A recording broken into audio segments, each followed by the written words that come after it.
السلام علیکم ورحمۃ اللہ وبرکاتہ۔ اعوذ باللہ من الشیطان الرجیم، بسم اللہ الرحمن الرحیم۔ ناظرین، صحت کے معاملے میں جیسا کہ ہم نے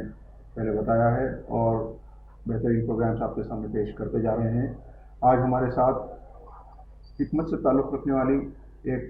شاہی خاندان سے وابستہ شخصیت ہمارے درمیان میں موجود ہے۔ ہمارے ساتھ اسٹوڈیو میں موجود ہے الحاج جناب حکیم محمد حسام الدین طلعت صاحب، جو کہ طب کے معاملے میں اپنا ایک خصوصی مقام رکھتے ہیں اور آل انڈیا طبی کانگریس، آل انڈیا یونانی طبی کانگریس تلنگانہ اور آندھرا پردیش کے متحرک اور سرگرم طبیب کی حیثیت سے سارے ہندوستان میں بلکہ ساری دنیا میں مشہور ہیں اور جانے جاتے ہیں۔ آپ کا تعلق خاندان طبی جن کے پردادا میر عثمان علی بادشاہ کے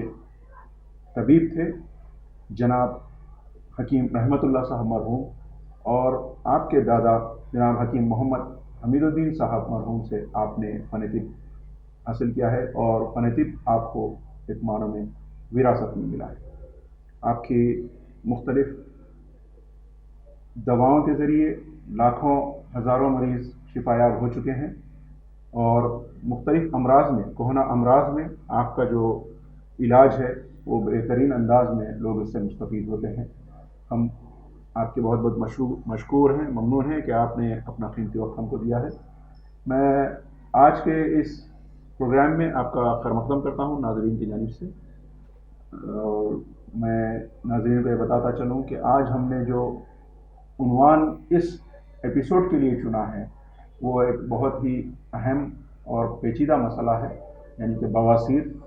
حکیم صاحب، ہم یہ چاہتے ہیں کہ اس کہنہ مرض میں لوگ جو پریشان ہوں اس بارے میں ہم تفصیلی روشنی ڈالیں تاکہ اس مرض سے جو پریشان حال لوگ ہیں وہ شفایاب بھی ہو سکیں اور ان کے جو سوالات ہیں ذہن میں اس سے ان کو تشنگی حاصل ہو ان کے جوابات۔ سب سے پہلے میں یہ جاننا چاہوں گا کہ یہ بواسیر مرض کیا ہے اور یہ مرض ہوتا کیوں ہے؟ السلام علیکم۔ اس چینل کا میں جو ہے بہت مشکور ہوں، کیونکہ آج کل جو مرض یہ زیادہ عوام میں پھیلا ہوا ہے، جس کی وجہ سے لوگ پریشان ہیں اور جو ہے آپریشن کی طرف جا رہے ہیں۔ انشاءاللہ تعالی ناظرین کو جو ہے اور آپ کے جو عوام کو آپریشن کی طرف جانے کی ضرورت نہیں رہے گی، اور یہ بہت اچھا عنوان آپ نے آج سلیکٹ کیا ہے جس کا میں مشکور ہوں۔ بواسیر مرض اصل جو ہے غذاؤں کی بے احتیاطی سے اور آپ کے معدے کی خرابی سے پیدا ہوتا ہے۔ یہ بواسیر کے بارے میں سننے میں آیا ہے کہ یہ مختلف اقسام کی ہوتی ہے، تو اس کے بارے میں اگر آپ خلاصہ کر سکیں تو بہتر ہوگا۔ بواسیر دو قسم کی ہوتی ہے، کیونکہ بواسیر کے علاوہ ایک نواسیر ہے، کانچ نکلنا، یہ الگ شکل ہے اور الگ مرض کہلاتا ہے۔ بواسیر دو ہی قسم کی ہوتی ہے، بواسیر خونی، بواسیر بادی۔ یہ دونوں اقسام میں کچھ خاص فرق ہے یا ایک ہی طریقے کی ہوتی ہے؟ بواسیر خونی میں جو ہے اجابت کے بعد خون خارج ہوتا ہے، بواسیر بادی میں اجابت کے بعد ایک تکلیف ہوتی ہے، جلن ہوتی ہے اور خراش ہوتی ہے۔ بہت اہم بات آپ نے بتائی کہ اکثر لوگ پریشان ہوتے ہیں بواسیر کے مرض سے،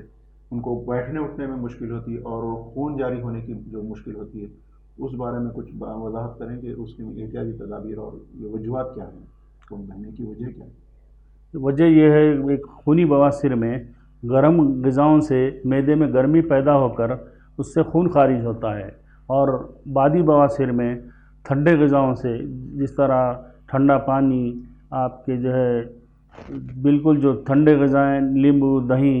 اور جو بھی سرد چیزوں سے بواسیر بادی ہوتی ہے۔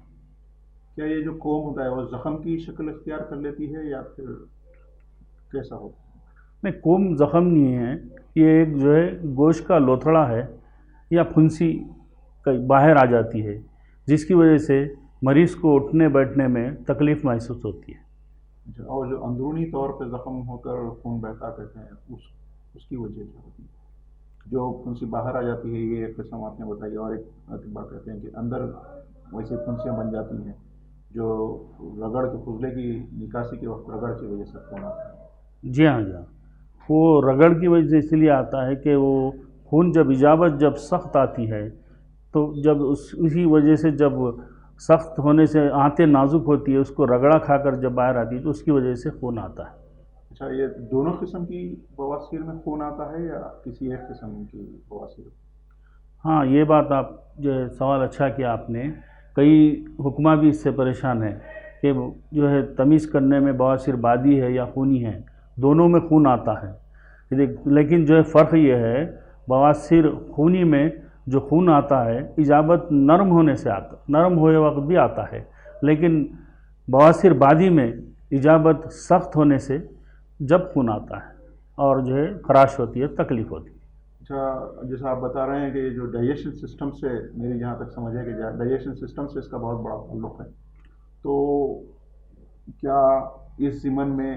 اگر آپ وضاحت کر سکیں گے کیا ہم کو غذاؤں پر توجہ دے کر اس کو کنٹرول کیا جا سکتا ہے یا کچھ خصوصی طور پر ہم کو پرہیز بھی کرنا چاہیے؟ ہاں بالکل، یہ غذاؤں کی بے احتیاطی سے یہ مرض ہوتا ہے،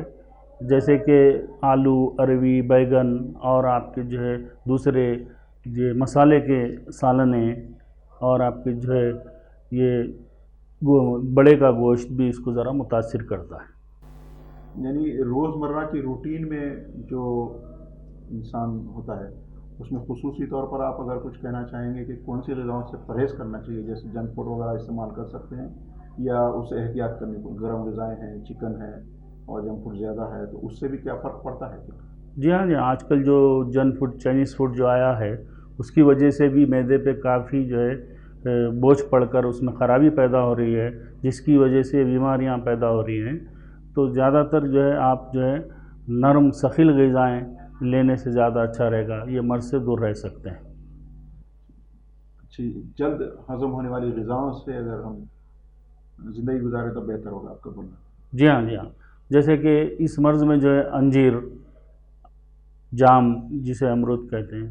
اور آپ کے مولی وغیرہ، یہ کوتمیر اور پودینہ، یہ زیادہ استعمال کرنے سے آپ کو اگر مرض بھی ہے تو یہ انشاءاللہ یہ جاتا رہے گا، اگر آپ کو یہ مرض نہیں بھی ہے تو انشاءاللہ نہیں آئے گا،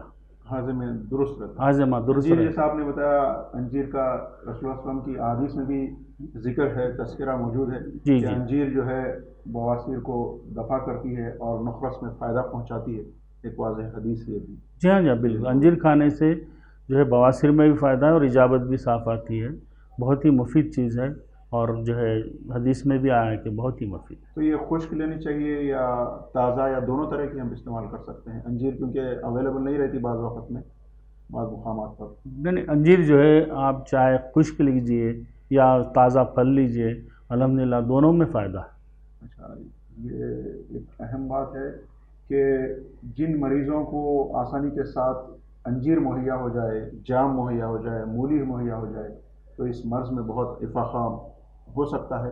تو حکیم صاحب، جیسا آپ نے پہلے بتایا کہ مریض کو آپریشن کے لیے جانے کی ضرورت نہیں ہے، جیسا دیکھنے میں آیا ہے کہ بہت سے مریض پریشان حال ہوتے ہیں اور ایلوپیتھی میں تو اس کا علاج آپریشن ہے، اس کے بعد مختلف مراحل سے تکلیف میں پھر بعد میں بھی پرابلم ہو سکتا ہے۔ تو کیا طب یونانی میں، حکمت میں اس کا مؤثر علاج موجود ہے؟ اگر ہے تو کچھ آپ وضاحت کریں، روشنی ڈالیں تو بہتر ہوگا۔ الحمدللہ طب یونانی میں آسان علاج اس کا موجود ہے۔ ایک تو جو ہے آپ کو دوسرے، اگر آپ قریب ہے یعنی ہمدرد کی دواؤں میں بھی آپ کو جو ہے ہمدرد کمپنی کی دوائیں سب سے بہتر ہے، اس میں آپ اگر خونی بواسیر میں اگر آپ استعمال کرنا چاہتے ہیں تو معجون مقل اور آپ کے ہمدورائڈ کیپسول اور شربت انجبار یہ کر سکتے ہیں، اور بادی بواسیر میں جوارش بزباسا، جوارش کمونی اور جو ہے حب بواسیر بادی یہ استعمال کر سکتے ہیں۔ لیکن ہماری ہماری جو فارمیسی ہے الحمدللہ وہاں پر بھی اس کے جو خاص اور مجرب دوائیں یونانی، خالص یونانی جڑی بوٹیوں سے بنائے جاتے ہیں، اور اس سے بھی الحمدللہ کوئی انشاءاللہ آپریشن کی ضرورت نہیں پڑے گی انشاءاللہ۔ ناظرین، آپ کو یہ بتاتے چلے حکیم طلعت صاحب کے